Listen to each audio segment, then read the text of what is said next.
Hi everybody. Um, I'm just going to do a brief video just regarding the US presidential elections. Um, there's already projected that Joe Biden has already won, and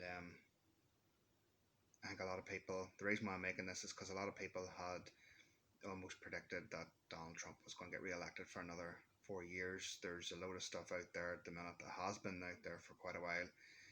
The prophecy of Trump you know, um, and all this here, and um, so many people believe that there's a prophecy about him. That he was gonna rebuild the third temple and do all these other things. But I suppose it just proves yet again that you can't rely on man in terms of prophecies and everything else. There's so many different people out there, and they call themselves prophets whenever they're not. They're just people that's just out to make a name for themselves. You know, people who are genuine prophets of God there will be signs to follow what they're saying, if that makes sense. It'll not just be a case of you need to believe what they're saying.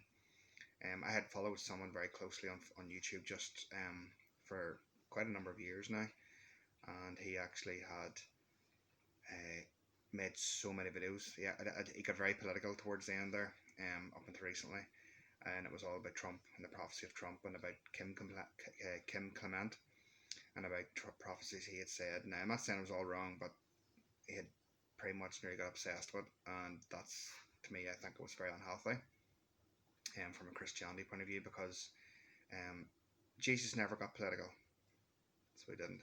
Some people might say, well, he did. He didn't. He didn't get political. He stayed away from it. Do you know what I mean? He didn't get drawn into arguments with them or debates. He made it very, very clear that he was there to save mankind, to heal division, not cause division. That everybody's accepted at his Father's table. Obviously, if you accept the gift of God, which is Jesus, the salvation.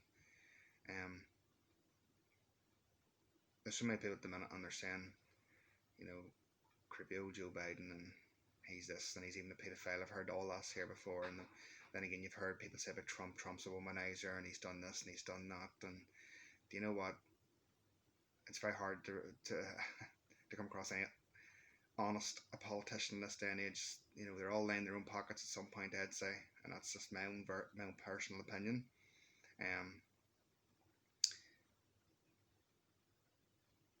The one person you need to put your trust in and your faith is God. There's so many Christians, and they get drawn into so many political debates, and their main aim should be to reach people, anybody. It shouldn't be just a selected few people out there that are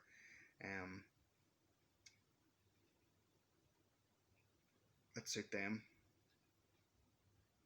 Do you know what I mean? It doesn't matter who's president at the minute now. It doesn't matter really, because God is still sovereign on the throne. He's still in control of what's going on. If something's going to happen, he's allowing that to happen for a reason. Sometimes storms come into your life not just to destroy things, but to clear a path, to make way of what's coming in your life, good things.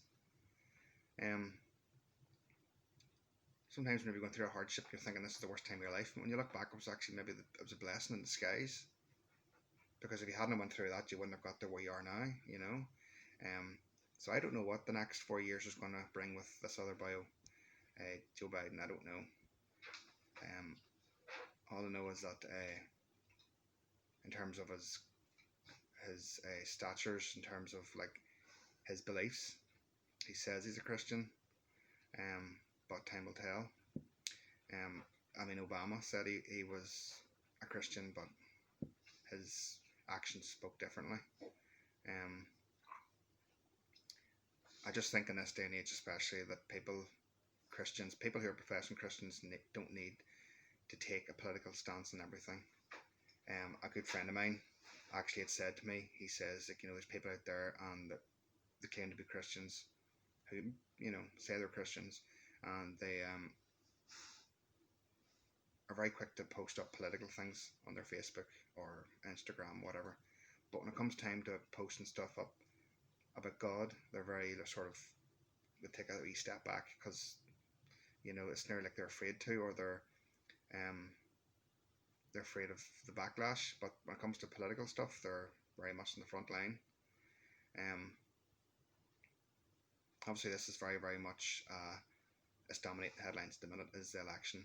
Um, so many people were adamant that Trump was going to win and that Biden was going to lose, and this is not the case. Now, people have said about electoral fraud and all that there, and that is possible. It probably is possible, to be honest. It wouldn't surprise me, to be honest. But we need to remain focused on God.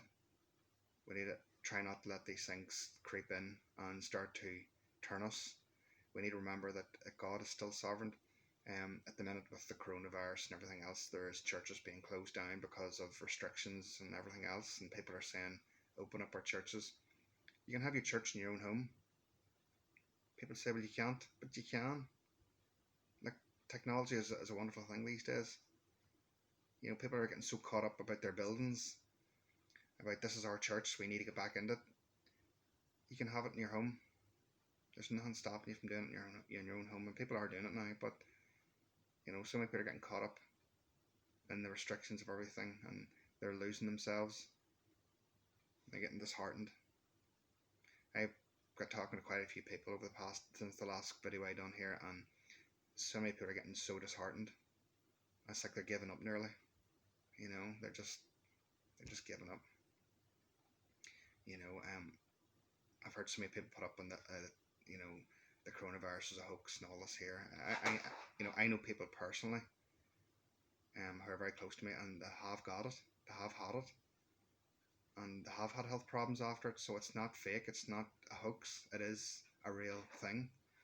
I do believe they are forging the numbers to a degree, but I just believe all this is all signs of what's to come. Everything, this is all things in the making. But it's not all doom and gloom.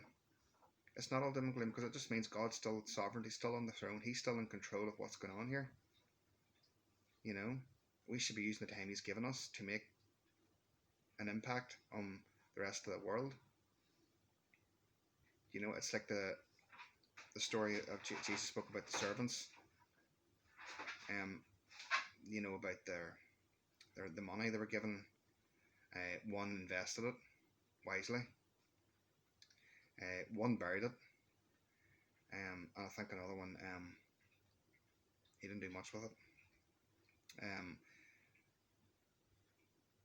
the master came back and he asked, well, what did you do with it? And the one that buried it, he called him foolish. Foolish. He wasn't very wise. And the one that invested it wisely, he was a wise servant. Now, that's the same with Christians. We all have gifts as a Christian. And there's people out there and they're not investing their gifts God has given them. And we're going to have to give an account for that someday. Whether your gift may be in just helping your neighbour, or helping your loved one, or caring for them, or being out there preaching in the street, or doing what I'm doing right now at this second. God has given you a gift. Every Christian has been given a gift of whatever it may be. And if you're not too sure what it is, ask God to show you. But you have to invest in this here. God has given you this for a reason. And don't squander it. Because we're given freedom at the minute to express God at the minute freely. There could come a time whenever that's been taken away from us. I'm not saying it will, but there could come a time. So use your time wisely, because it's very valuable. That's all I'd want to say. But the US elections, it's going to be like a vapor of water. It'll be here, it'll be talked about, and it'll be here one day, and it'll be gone the next. It only seemed like yesterday Trump was elected into the office, and that was 4 years ago. So I suppose the point I'm trying to say is trying to get caught up in all this here, because so many people get angry and get frustrated, and I've seen so many people take to Facebook and comment on different things, and they've got into rows, Christians, and I just think it's pointless. I would have been like that maybe 4 years ago, and I was like, what's the point? It's not bringing any glory to God, is it? So just thought I'd share this brief video. It's not very biblically based, but I thought I'd talk about it and share from a Christian point of view. I hope this has helped. If anybody has any questions or anything else, sure, you can drop me a wee comment and we'll see if we'll go from there. But let's just hope and pray that the next 4 years, um, God will have his way with the United States of America. Because I know here in the UK and stuff, the Brexit is coming into effect now in the next month or two. So the trade deals and everything will be very important. So we'll just pray that, because there'll be jobs obviously will be affected by that, and people's income, and so it's very short, challenging time. So let's just obviously keep this in our prayers, that there'll be wise decisions made, that God will be at the centre. So thanks for listening, and hope this has helped. Bye.